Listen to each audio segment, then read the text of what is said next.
Okay. Good evening, councillors, officers, and any members of the public watching. Welcome to this meeting of the Finance Strategy and Management Committee, or rather, it's an informal meeting of this committee. And as anyone with the agenda in front of them will see at the bottom of the front page, there's an explanation that the notice period that's required for these meetings is 3 full days, and days of public mourning don't count towards those 3, and therefore it's not possible, or it hasn't been possible for the last week, to send out agendas with sufficient notice period excluding those days. So this tonight's event will be an informal meeting of the members of this committee and the officers, and we will issue notes of the meeting, which will include recommendations for full council in 2 weeks' time. So I hope that's clear to everyone. But in all other respects, it will look and sound very similar to our usual meetings. Okay, item number 1. Apologies for absence. Do we have any town clerk? Thank you. We have apologies from councillors Dave Eggleton, Lorraine Hillier, Sarah Miller, and Lawrence Plant. I believe Councillor Crook is substituting for Councillor Miller, and Councillor Clark is substituting for Councillor Plant. Item 2, declarations of interest. Do we have any declarations of interest on any items on the agenda? I don't see any. Item number 3, public participation. Do we have any members of the public who've asked to participate? Okay. Item number 4, minutes. To approve the minutes of the meeting held on the 9th of March 2021. Can we do that okay, Town Clerk? Unfortunately not, no. Right, okay, so we'll pass on over that one as well. Item number 5, finances. To receive the investment performance update, dashboard papers and so on pages 9 to 39 of the agenda. Can I have a proposal that we note and receive those, please? Councillor Romans. Your seconder for that, please. Councillor Hamilton. Any comments on those before we vote on that? Okay, no, I see none. So all those in favour of receiving those papers, those notes. Okay, thank you. And item 5B, to review the council's reserves as at the end of our March. And this is something that we have to do every year, in which we assess whether or not we have to review our reserves policy and judge whether or not our reserves meet that policy. Does any of the officers want to speak to this report? Liz, I think you drew up the report, which is on page 41. Well, hopefully it's sort of fairly explanatory, and it follows a similar format to previous years. My only point really is that I've kind of included a few other reserves that, in a sense, have been sort of tucked away in previous years, where we've earmarked a reserve for a particular type of expenditure, for instance, the repainting of the street furniture and the refurbishment of benches and some of the property maintenance, the planned property maintenance, but where we've not spent it, I've carried it forward previously under accruals, thinking, oh, well, we'll spend it early in the next year. But because of COVID and various, kind of other reasons, some of this expenditure, there's quite a lot of the expenditure that we were planning for 2020-21 that didn't end up going through. So there's a lot more to sort of carry forward to next year than there has been in the past. And I felt putting it under earmark reserves was a better place to put it really than accruals, because we are earmarking it for those specific purposes. So there are just a few extra lines this year from the lines that there have been in previous years. And I think it's important that they are in there as earmarked reserves for those particular items.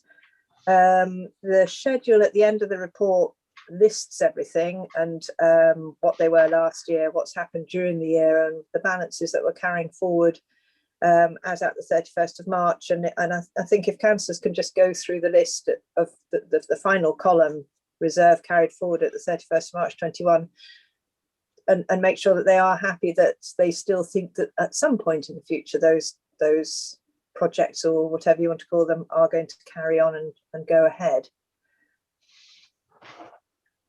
Does anyone have any comments on those projects in the way that the Liz has indicated? They all seem to be projects that were at least had some reasonable chance of being carried out. And as Liz has correctly said, we have had to defer more than we usually would because of the special circumstances of the last 12 months. So the key figures in the report, which are that we have a general fund balance of just under £1 million, and there is a reserves policy which recommends an ongoing level revenue reserves in the region of £1 million. And even if we were above that, we can provide reasons for that being okay. One of the main purposes of the policy, which was introduced a few years ago, is to make sure that we're not unnecessarily accumulating reserves to no purpose when we're still raising a precept, for example. So the reserves that we have are quite high, but because our turnover and our activities are high, or not quite as high this year as last year, we do need to make sure that those reserves are appropriate and necessary for the safe continuation of our business and our accounts. So the proposal, or the recommendation for the proposal, is that we recognise that the reserves are appropriate, as in 4.1, and that the balances stated in 4.2 are approved as reasonable earmarked reserves. So should we take those two together? So I'd like to propose 4.1 and 4.2 from the chair. Do I have a seconder, please? Councillor Arlott. Okay. Anyone wish to comment on those two recommendations? Councillor Hamilton. Yeah, I just wanted to thank the officers for doing the report. Reserves obviously are down slightly from what they were last year. It's been a tricky year, but there has obviously been a drawdown at the same time. I see from this report that's well put together that this money is being put there for a purpose, and therefore I support the report and the recommendations. Okay, thank you. Anyone else? Okay, can we vote on that proposal then, which is to take 4.1 and 4.2 from the report? All those in favour? And 4.3, which is to approve the policy as it stands, to be reviewed in 12 months' time, in the same way as we just have done at this point. So I'm going to move 4.3. Do I have a seconder for that? Councillor Hamilton. Okay, all those in favour? Thank you. Expenditure. We have item number 6 is to cover the an additional capital expenditure on the columbarium. Columbarium was opened 2 or 3 weeks ago and is therefore complete. And therefore, I'd like to be able to say that this is the last such item that we'll have on the actual refurbishment prior to opening of the columbarium, which is now or will very soon be operational. And so we have in the report in 3.3, 3.4, 3.5, and 3.6, we have 4 additional items adding up to 9,500. Again, Liz, do you have any comment you want to make on this, or Sheridan, before we discuss it? No, I've nothing to add. I have had 2 quotes at 3.5. I mentioned the floor tiles. I've had 2 quotes that both come within £1,500. So that should be done within £1,500, slightly less, hopefully. That was the only one that I wasn't quite absolutely 100% sure of when I wrote the report. Okay. A proposal that we that we take the recommendation as a proposal, which is 5.1. Councillor Hamilton.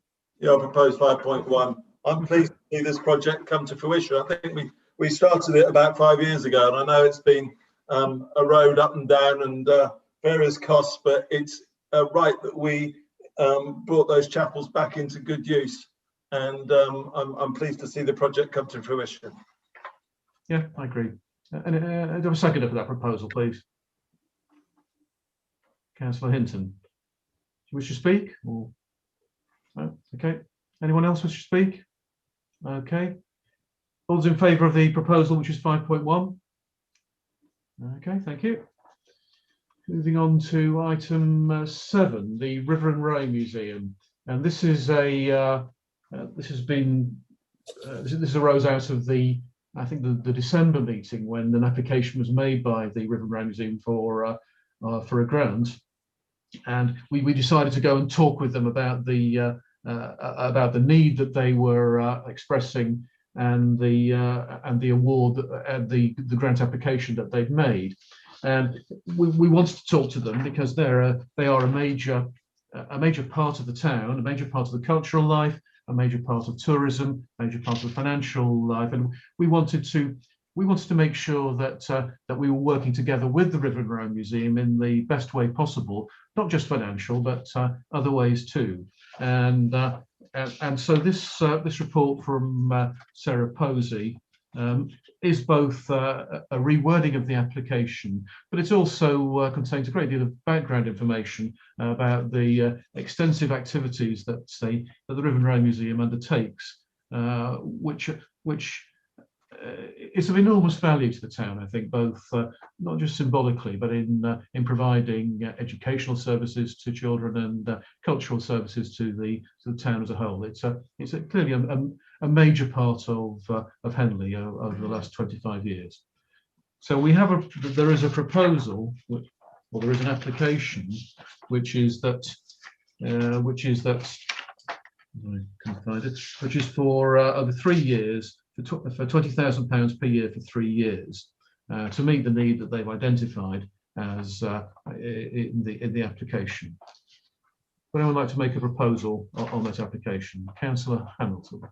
Yeah, I'd like to propose that application. I attended the meeting with Councillor Riseman with Sarah Posey. I probably should say a big thank you to Sarah Posey as well for all the work she's done, because I know she's moving on. But even though it's signed by her, I think we can accept the application is from the River and Ray Museum as the organisation. I think the River and Ray Museum does a fantastic job in the town. Everything we can do to help them, whether they need volunteers or whatever it might be, it's very important that we're involved. And I hope we all support this application. I think the meeting with Sarah was particularly good. I think we got into the detail of how we can help both Sarah and David Worthington. And if we can help with volunteers coming forward, then of course we will. But I think this investment on a 3-year basis is the right thing to do.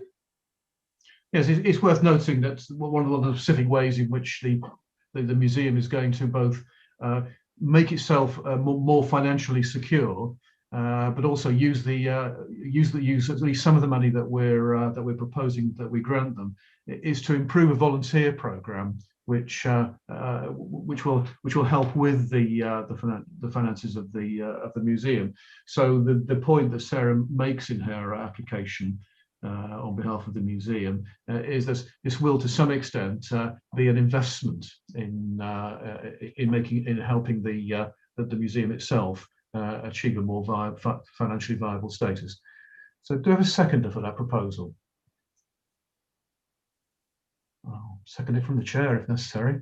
If no one else wants to. Councillor Rowlands, you want to second that? Do you want to speak? No? Okay. Does anyone else want to speak to this proposal? Okay. All those in favour of the proposal then? Okay. That's carried.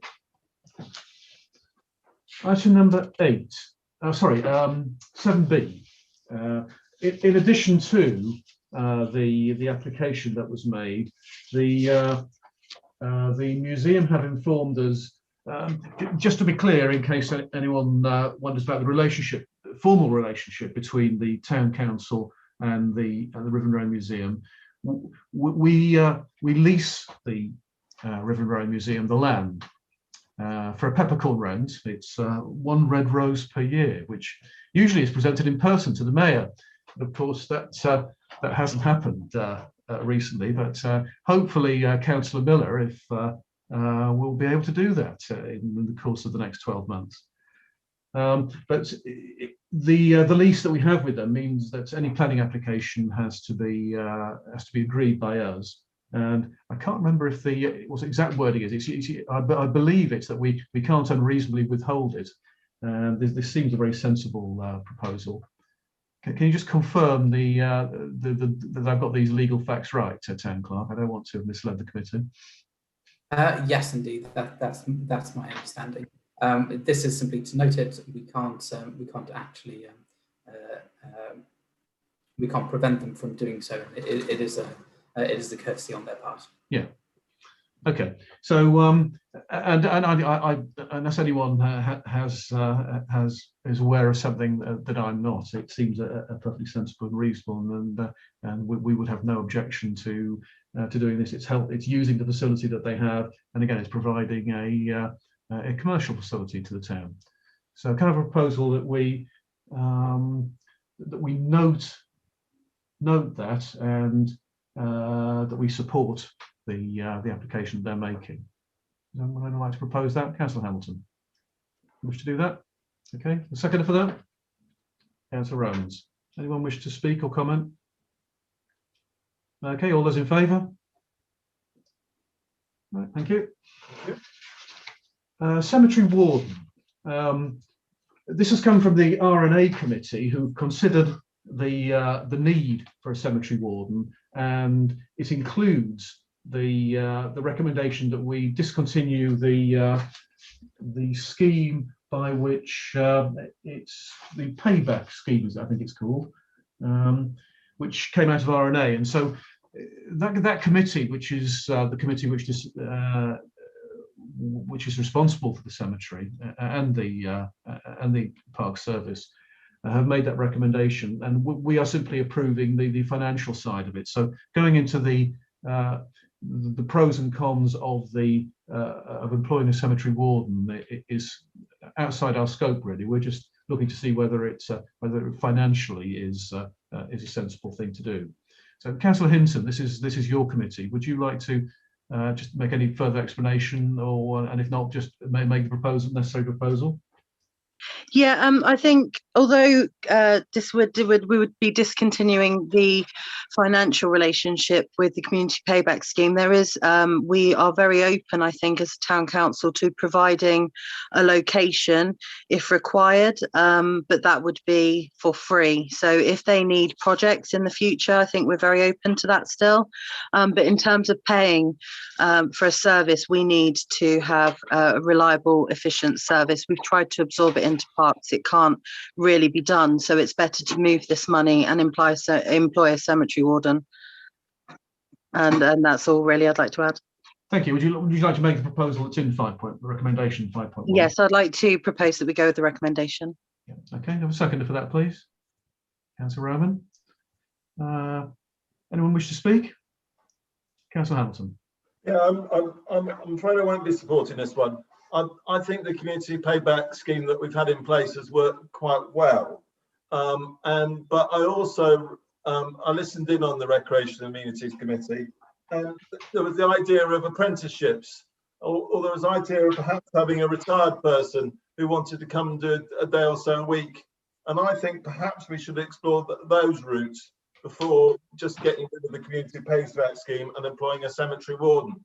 If we can use more volunteers, then you know, I don't want to go on, but I don't want to highlight the deficit again.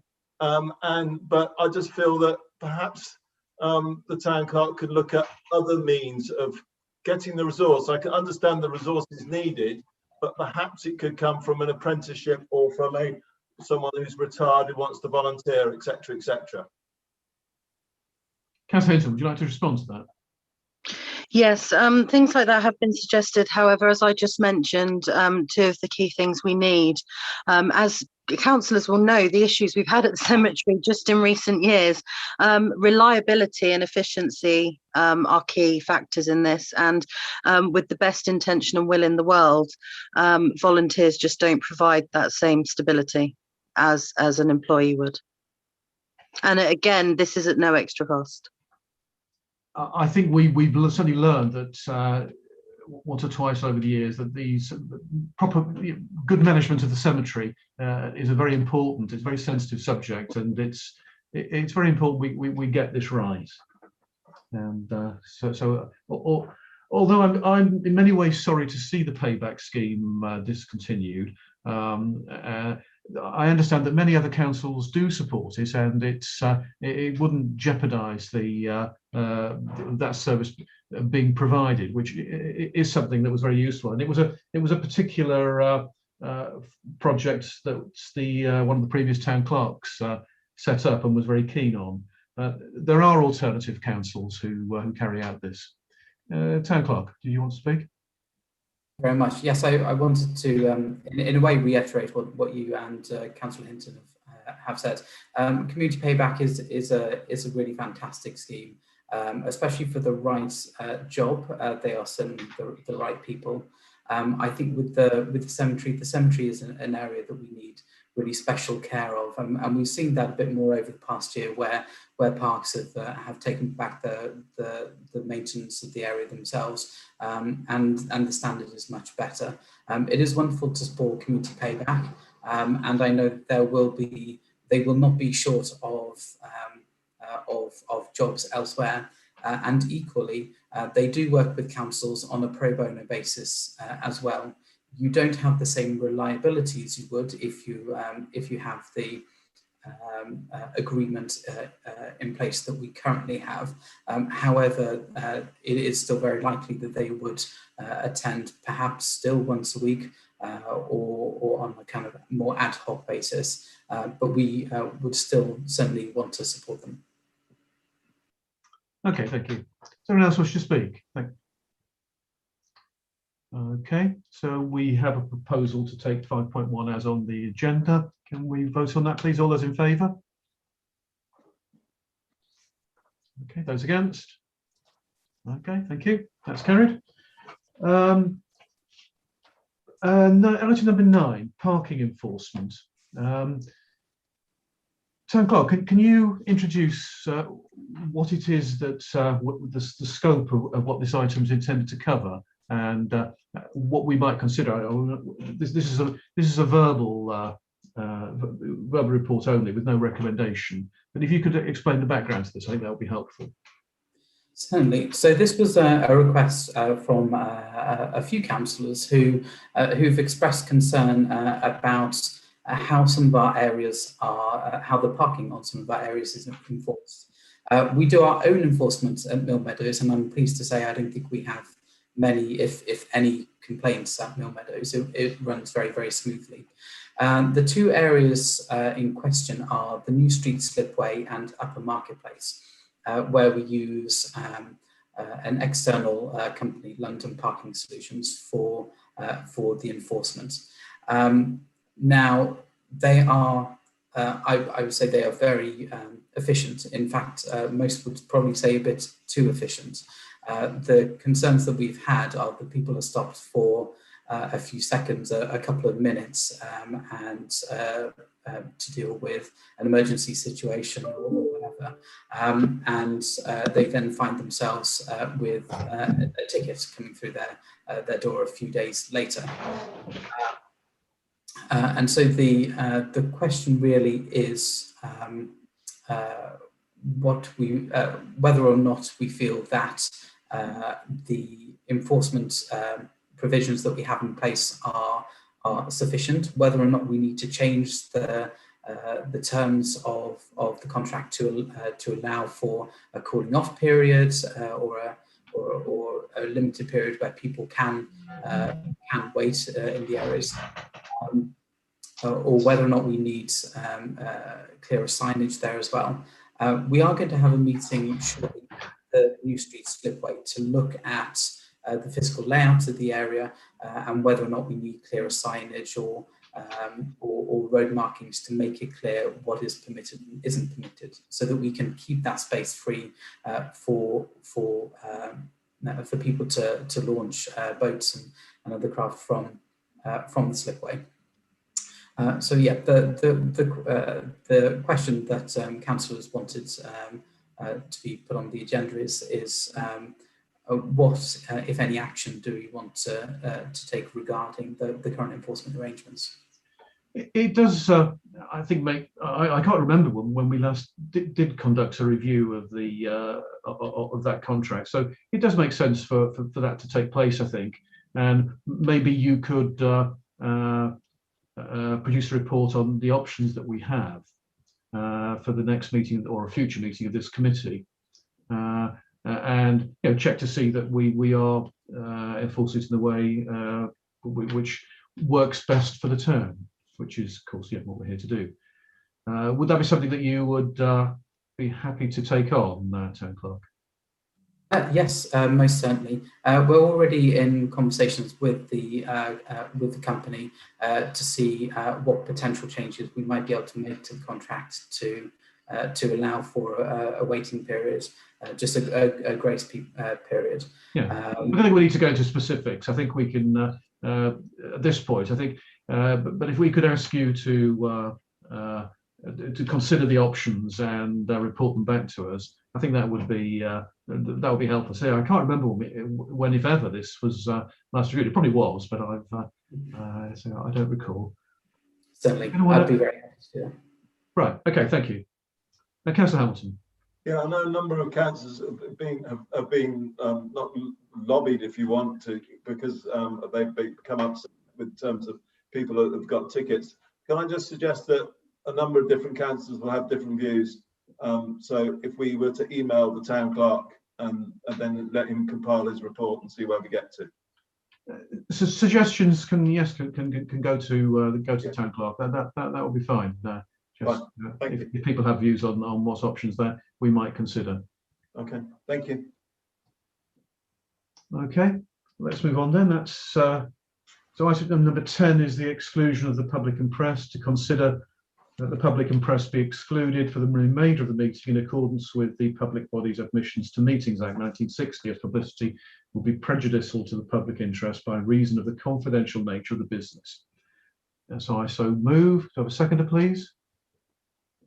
Councillor Crook. All those in favour? Okay, thank you. So thank you, members of the public, for watching. We hope you found it interesting, and I'm afraid we're going to have to let you